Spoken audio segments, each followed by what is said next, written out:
আসসালামু আলাইকুম। আল মদিনা টিভিতে আপনাকে স্বাগতম। সব ধরনের ইসলামিক বিনোদন নিয়ে আমরা আছি আপনার পাশে। সাবস্ক্রাইব করে সঙ্গে থাকুন আল মদিনা টিভি। ইসলামের আলো ছড়িয়ে দেই বিশ্বময়। তার সুন্দর একটা নাম রাখতে হবে। কি রাখতে হবে? আর আজকে আমরা নেট থেকে নাম খুঁজে খুঁজে তালাশ করে যখন পায় না, তখন নাম লাকি লালটু বল্টু মন্টু। ঠিক কে ঠিক না? এই নাম, অথচ আল্লাহ রসুল বলে সুন্দর নাম রাখতে হবে। ঠিক কে ঠিক না?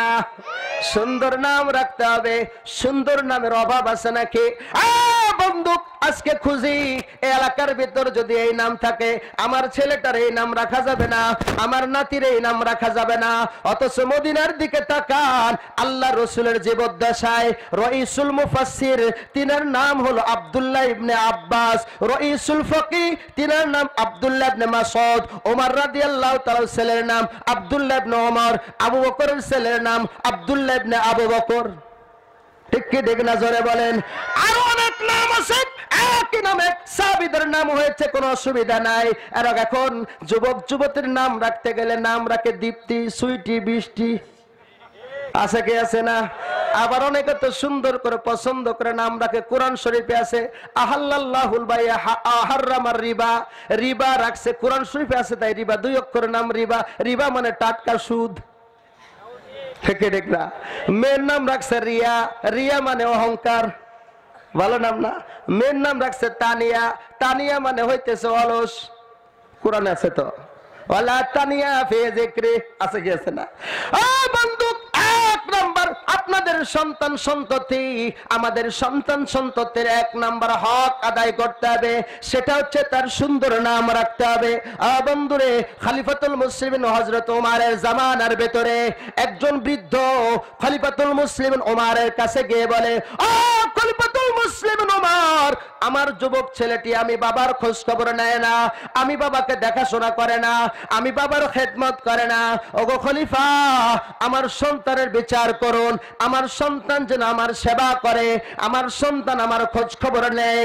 খলিফাতুল মুসলিমিন ওমর এবার যুবকটিকে ডেকেছে, ও যুবক, তুমি কি তোমার বাবার খেদমত করো না?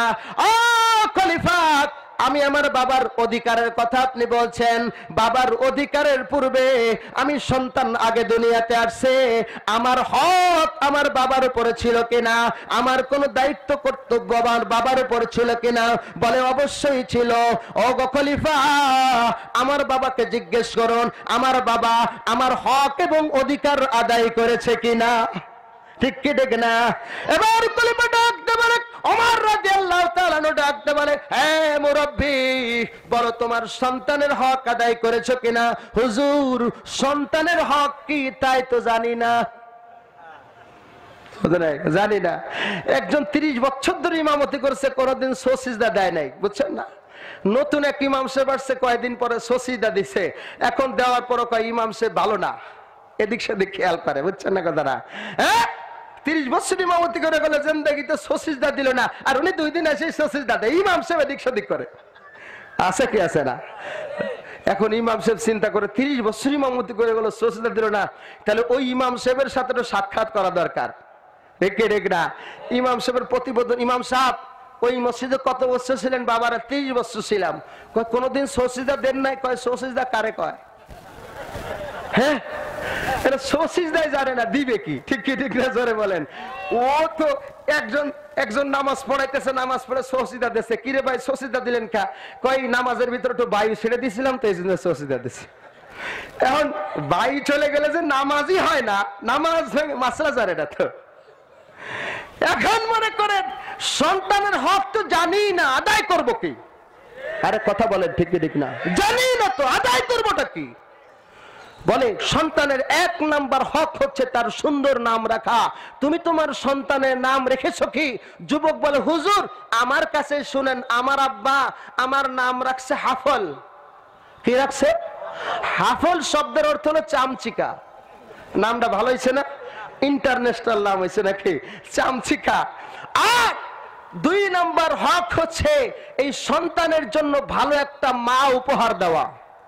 ভালো একটা, তার মানে ও যুবক, যারা মুরব্বীরা বিয়ে করেছেন তাদেরকে বলছি না, যারা বিয়ে করে নাই শুনে রাখো, তোমার স্ত্রী যদি নেককার দিনদার হয় তাহলে তোমার সন্তানের হক আদায় হবে। ঠিক ঠিক না জোরে বলেন। এখন নেককার স্ত্রী কাকে বলে? যে স্ত্রী দিনের ভিতরে 24 ঘন্টার ভিতরে 12 ঘন্টায় টেলিভিশন নিয়ে রিমোটটা হাতে করে স্টার জলসা দেখে, উনিই তো নেককার মহিলা নাকি? এমন দেখে বিয়ে করবেন, আল্লাহর কসম নেককার হবে নাকি? আল্লাহর কসম, এমন মেয়ে যদি বিয়ে করো, ওই মেয়ের গর্ভ থেকে নেককার সন্তানের আশা করা যায় না। আরে যারা বলেন ঠিক করে না, এই সমস্ত মেয়েদের গর্ভ থেকে ফজলুল করিম রহমাতুল্লাহ আলাইহি, ইলিয়াস রহমাতুল্লাহ আলাইহি, আশরাফ আলী থানভী রহমাতুল্লাহ আলাইহির মতো আল্লাহর ওলি আশা করা যায় না। ঠিক ঠিক না জোরে বলে। বন্ধু, 2 নাম্বার অধিকার সন্তানের হচ্ছে সুন্দর একটা মা উপহার দেওয়া। ঠিক ঠিক না? 3 নাম্বার খলিফাতুল মুসলিমিন ওমর ডাক দেওয়ারে মুরব্বী, সন্তানের 3 নাম্বার অধিকার হচ্ছে, দায়িত্ব কর্তব্য হচ্ছে সন্তানকে আল্লাহর কোরআন শিক্ষা দেওয়া, সন্তানকে আল্লাহর কোরআন শিক্ষা দেওয়া। এবার যুবকটি মনক্ষুণ্ণ অবস্থায় চোখে পানি নিয়ে ডাক দে বলে, খলিফা, আমার বাবা আমাকে জিন্দেগিতে কোরআন শিক্ষা দেয়নি। আজকে আমি আমার সন্তানকে অনেক বড় বড় ডিগ্রি নিতেছি, মানা করি না। সন্তান ডিগ্রি নেক, আইবিএ পাস করুক, ল পাস করুক, এফসিপিএস, এফআরসিপিএস, এরকম বড় বড় ডাক্তার হোক, ইঞ্জিনিয়ার হোক, বড় বড় এরকম ভাবে বড় বড় দায়িত্বশীল হোক, আমি মানা করি না। কিন্তু 1 নাম্বার দায়িত্ব হলো সন্তানকে আল্লাহর কোরআন শিক্ষা দেওয়া। বন্ধু, আজকে আলোচনার আগে একজন প্রকৌশলী ইঞ্জিনিয়ার সাহেব আল্লাহর কোরআন তেলাওয়াত করলো, তার কোরআন তেলাওয়াত শুনে আমাদের দিলটা ঠান্ডা হয়ে গেল। এমন ভাবে যদি বাংলাদেশের সমস্ত বড় বড় দায়িত্বশীল জজ, ডিসি, এডিসি, বাংলাদেশের এসপি, এরকম ভাবে বড় বড় দায়িত্বশীল এমপি মন্ত্রীরা যদি তাদের ভিতরে আল্লাহর কোরআন থাকতো, আজকে বাংলাদেশে কোরআনের বিরুদ্ধে কথা বলে কোন নাস্তিক পার পাইতো না। ঠিক ঠিক না? আজকে কোরআন থেকে আমরা দূরে আছি দেখে আজকে নাস্তিক মুরতাদরা কোরআনের সাথে বেয়াদবি করার সুযোগ পাচ্ছে। ঠিক ঠিক না জোরে বলেন। এই জন্য 3 নাম্বার সন্তানের দায়িত্ব হচ্ছে সন্তানকে আল্লাহর কোরআন শিক্ষা দিতে হবে। এই জন্য আল্লাহ রাসূল বলেন, মান ওয়ালাদা লাহু ওয়ালাদুন ফালিয়ুহসিন ইসমাহু, তাকে আদব শিক্ষা দিয়ে, তাকে 1 নাম্বার তার সুন্দর নাম রাখতে হবে। 2 নাম্বার ওয়াআদিবহু, তাকে আদব শিক্ষা দিতে হবে। আদব কায়দা কোথায় গেলে শিক্ষা হয়? আদব কায়দা তো টেলিভিশনের ভিতর শিক্ষা হয়। ঠিক ঠিক না? আদব কায়দা খারাপ বন্ধুদের সাথে মিললে হয়।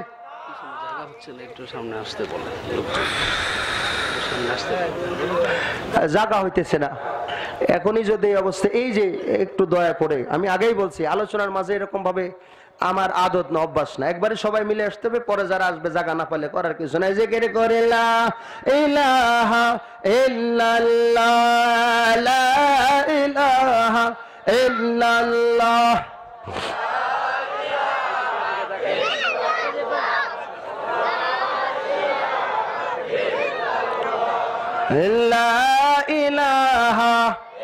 একটু কষ্ট করেন ভাই, একটু কষ্ট করেন।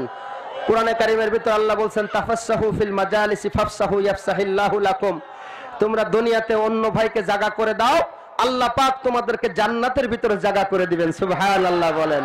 আসুন ভাই, ফাঁকা জায়গাগুলো পূর্ণ করে পিছনের যে সমস্ত ভাইয়েরা আসবেন তাদেরকে আমরা সবাই জায়গা করে দিই। লা ইলাহা ইল্লাল্লাহ,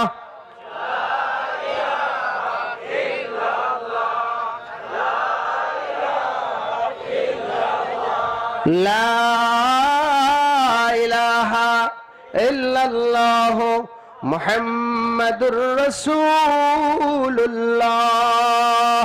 আলহামদুলিল্লাহ। এই মাহফিল হওয়াতে আপনারা খুশি না বেজার? খুশি না? আলহামদুলিল্লাহ। 3 বছর হচ্ছে। আমাকে আগের 2 বছর বলছে শুকর আলী ভাই, অনেকেই বলছে আমি ডেট দিতে পারি নাই। এই ডেটটাও মানিকগঞ্জে চেয়েছিল, আমি বলছি আমার এলাকার হক অধিকার বেশি। ঠিক ঠিক না? এই জন্য আলহামদুলিল্লাহ আপনাদের দোয়া নেওয়ার সুযোগ হয়েছে। আলহামদুলিল্লাহ বলেন। তো যেটা বলতেছিলাম,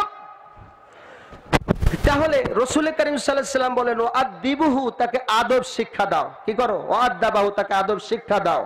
পিতাকে বললেন। এখন আমার আপনার সন্তান সন্ততি আছে, মেয়ে আছে, ছেলে আছে, তাদেরকে আদব শিক্ষা দিতে হবে। এখন আদব শিক্ষা কোথায় গেলে হবে? শিক্ষা সফরে গেলে হবে। হ্যাঁ, শিক্ষা সফরে গেলেই প্রকৃত আদব আখলাক শিখে আসবে। ঠিক কি ঠিক না? কি আদব শিক্ষা হয় না? তাহলে বাস ভরে ভরে আপনাকে ছেলেবেলেরা কোথায় পাঠান? সাফারি পার্কে গেলে শিক্ষা সফর হয় নাকি? আচ্ছা আপনারা বলেন, আমি তো শিক্ষা সফরে কোনোদিন যাইনি, কুয়াকাটা টোয়াকাটা যায়নি। এবছর হলো কক্সবাজারে বেশ কিছু প্রোগ্রাম ছিল, যার কারণে একটু কক্সবাজার আল্লাহ পাক যার তৌফিক দিছিল, সমুদ্র সৈকত কি বলে, তাও 2টা প্রোগ্রাম ছিল, এই জন্য গেছি। নাই ওখানে আমার যার কত শখ ছিল না। ঠিক ঠিকটা। তো যেটা বলতেছিলাম যে এই সমুদ্রের পাড়ে অথবা বন জঙ্গলে এখানে যে শিক্ষা সফরে যায়, এখানে মনে হয় বড় বড় ইউনিভার্সিটি বিশ্ববিদ্যালয় আছে নাকি? আছে না? তাহলে ওখানে কিসের শিক্ষা সফর? হ্যাঁ, এখানে কিসের শিক্ষা সফর? বুঝি একটা শিক্ষা সফর সারা জীবন স্কুল কলেজে প্লাস মাইনাস যা কিছু করছে ওটার বাস্তব ওখানে করতে যায়। আরে কথা বলেন ঠিক ঠিক না? বাস্তব একটা কথা বলি, এরকম ভাবে ফরিদপুরের ভাঙ্গার পাশে ওই শিক্ষা সফরের বাস থামছে। থামার পরে কেউ চা খায়, কেউ লাফালাফি করে, কেউ কোদাকুদি করে, বুঝছেন না কথাটা? আর ঠিক সেই মুহূর্তে একজন মুরব্বী প্যান্টের চেন খুলে রাস্তার পাশে দাঁড়ায় দাঁড়ায় কি করে? পেশাব করে। দাঁড়ায় দাঁড়ায় পেশাব করা তো নবীর সুন্নত নাকি? হ্যাঁ, এখন তো সফর করার কায়দা নেই। এই বড় বড় হোটেলগুলো যায় দেখবেন দাঁড়ায় দাঁড়ায় পেশাব করার সুন্দর ব্যবস্থা। ঠিকই ঠিক না? হ্যাঁ, মারাত্মক অবস্থা। এখন আমাদের মহিলাদের ওখানে যাওয়া ছাড়া উপায় থাকে না। ঠিক ঠিক না?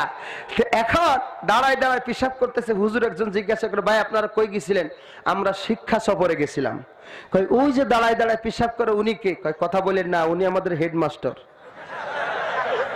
ও মানে মোটামুটি সব শিক্ষা হয়ে গেছে, একটা শিক্ষাই ছাত্র ছাত্রীদের জন্য বাকি ছিল কিভাবে পেশাব করতে হয়।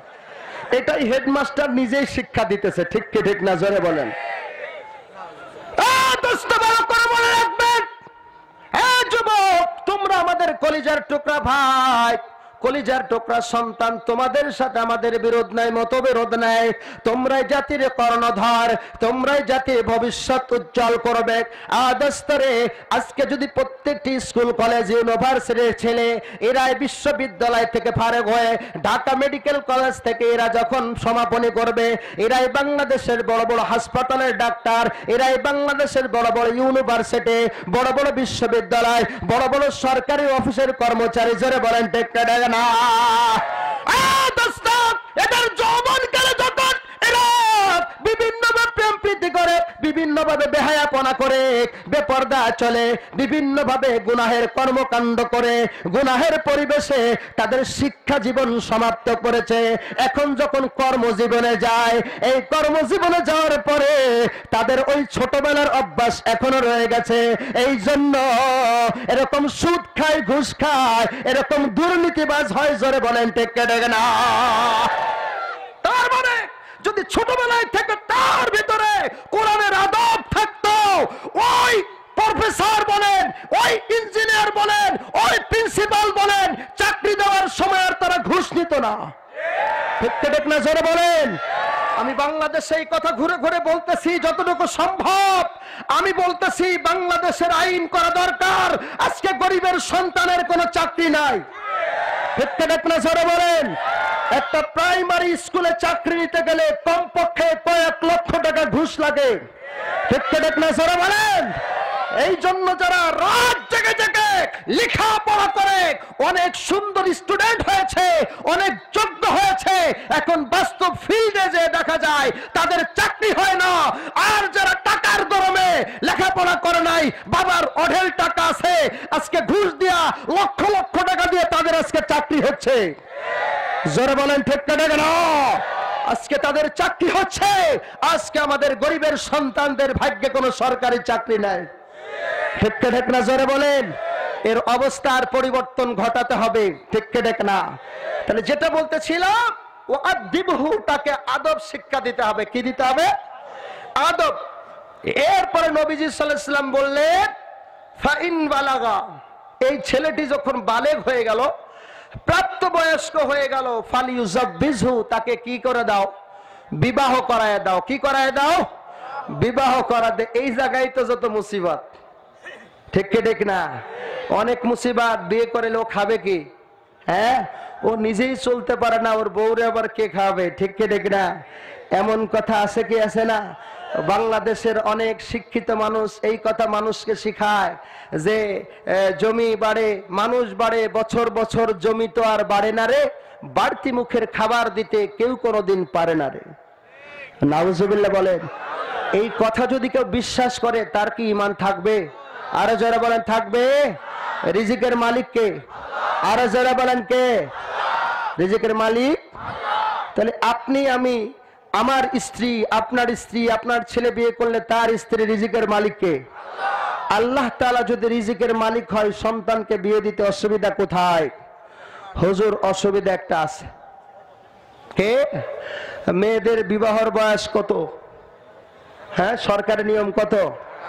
18। আর ছেলেদের 21। ছেলেদের 21। তার মানে 18 বছরের আগে যদি 1000 বার জিনা করে অসুবিধা নাই, ঠিক কি ঠিক না? আর 21 বছরের আগে জিনা ব্যভিচার করলে অসুবিধা নাই, কিন্তু বিয়ে হইলে অসুবিধা আছে। কি ব্যাপারটা তাই কি তাই না? আরে তাই কি তাই না? বাংলাদেশের জাতীয় দৈনিকগুলো আমরা তো পড়ি, মাঝে মাঝে দেশের খোঁজ খবর নিই, ঠিক কি ঠিক না? 5ম শ্রেণীর ছাত্র ছাত্রী ঢাকা থেকে পালায় চলে গেছে। 5ম শ্রেণীর ছাত্র ছাত্রী প্রেম করে, অসুবিধা নাই। মেয়েরা জিনা ব্যভিচার করে, অসুবিধা নাই, কিন্তু বিয়ে করলে অসুবিধা। বিয়ে করলে কি অসুবিধা? আল্লাহ যারা এগুলো করতেছে তাদেরকে হিদায়াত দান করুন। জোরে বলেন আমিন। আর জোরে বলেন না আমিন। ও বন্ধু, একটা কথা বলি, রাসূল করিম সাল্লাল্লাহু আলাইহি ওয়াসাল্লাম আম্মাজান আয়েশা সিদ্দিকাকে বিয়ে করেছিলেন কত বছর বয়সে?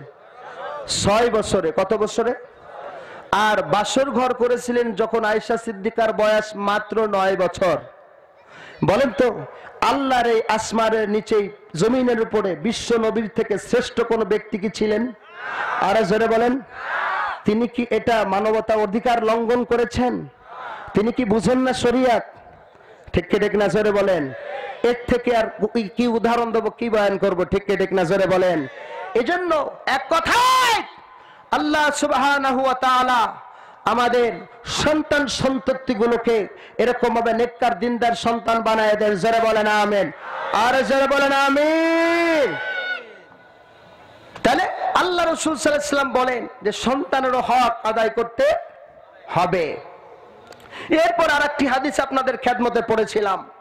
হুজুর সাল্লাল্লাহু আলাইহি ওয়াসাল্লাম বলেন, আল কাইসু মান দানা নাফসাহু ওয়া আমিলা লিমা বাদাল মাউত ওয়াল আজিজু মান আতবা নাফসাহু হাওয়াহা ওয়া তামান্না আলাল্লাহ। আল্লাহ রাসূল সাল্লাল্লাহু আলাইহি ওয়াসাল্লাম বলেন, পৃথিবীর মুসলমানেরা, আজকে তোমরা কাদেরকে জ্ঞানী গুণী মনে করো? অনেক সার্টিফিকেট আছে, অনেক গাড়ি বাড়ির মালিক, অনেক ধন সম্পদের মালিক, অনেক ইজ্জতের মালিক, ক্ষমতার মালিক, আজকে তোমরা তাদেরকে জ্ঞানী মনে করো, তোমরা তাদেরকে বুদ্ধিজীবী মনে করো, আকলমন্দ মনে করো। না না না, টাকা পয়সা বেশি হলে, চেহারা সুন্দর হলে, নায়িকা গায়িকা হলে, দামি দামি খেলোয়াড় হলে তারাই দামি হবে না। কারণ যদি সুন্দর চেহারা হওয়ার নাম দামি মানুষ হইতো, গরবা সৌরাত আদমি সাবুদে আহমদ বুঝেলো হাম এক সাবদে। চেহারা ভালো হইলে, জ্ঞানী গুণী বেশি হইলে যদি মানুষ হইতো, তাহলে আবু জেহেলকেও মানুষ বলা হইতো। ঠিক ঠিক না? জোরে বলেন। কিন্তু প্রকৃত মানুষ কাকে বলা হয়? প্রকৃত মানুষ বলা হয় তাকে যেই ব্যক্তি আল্লাহর সাথে মহব্বতের সম্পর্ক গড়ে তুলেছে। এজন্য আল্লাহ রাসূল বলেন, আল কাইসু মান দানা নাফসাহু ওয়া আমিলা লিমা বাদাল মাউত। পৃথিবীর ভিতরে জ্ঞানী ব্যক্তি হচ্ছে সে, জ্ঞানী ব্যক্তি হচ্ছে ওই ব্যক্তি যে ব্যক্তি পরকালীন জিন্দেগির জন্য, ভবিষ্যতের জন্য একটা অ্যাকাউন্ট খুলে যায়, একটা নেক আমলের অ্যাকাউন্ট খুলে যায়। দুনিয়ার জিন্দেগিতে থাকবে, আখিরাতের জন্য অ্যাকাউন্ট খুলে যাবে, আখিরাতের জন্য কিছু জমা করে যাবে। তিনি হচ্ছে জ্ঞানী ব্যক্তি। জোরে বলেন সুবহানাল্লাহ। আর এরপরে আল্লাহ রাসূল বলেন ওয়াল আজিজু মান আতবা নাফসাহু হাওয়াহা ওয়া তামান্না আলাল্লাহ। আর মূর্খ ব্যক্তি, সব থেকে ব্যাকুলার মূর্খ ব্যক্তি হচ্ছে তারা যারা দুনিয়ায় থাকতে জান্নাত চায়, দুনিয়ায় থাকতে জান্নাতের হুর চায়, দুনিয়ায় থাকতে জান্নাত কামনা করে, কিন্তু আল্লাহর রাসূলের নাফরমানি করে। এরাই হচ্ছে দুনিয়ার ভিতরে সব থেকে ব্যাকুল।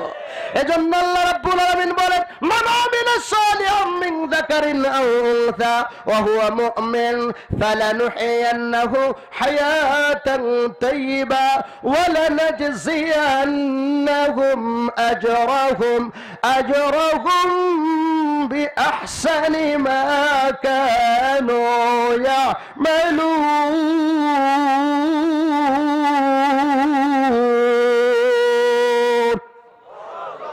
আল্লাহ রাব্বুল আলামিন আমাদেরকে ঈমান এবং আমালে সালিহা নিয়ে কবরে যাবার তৌফিক দান করুন, আমিন।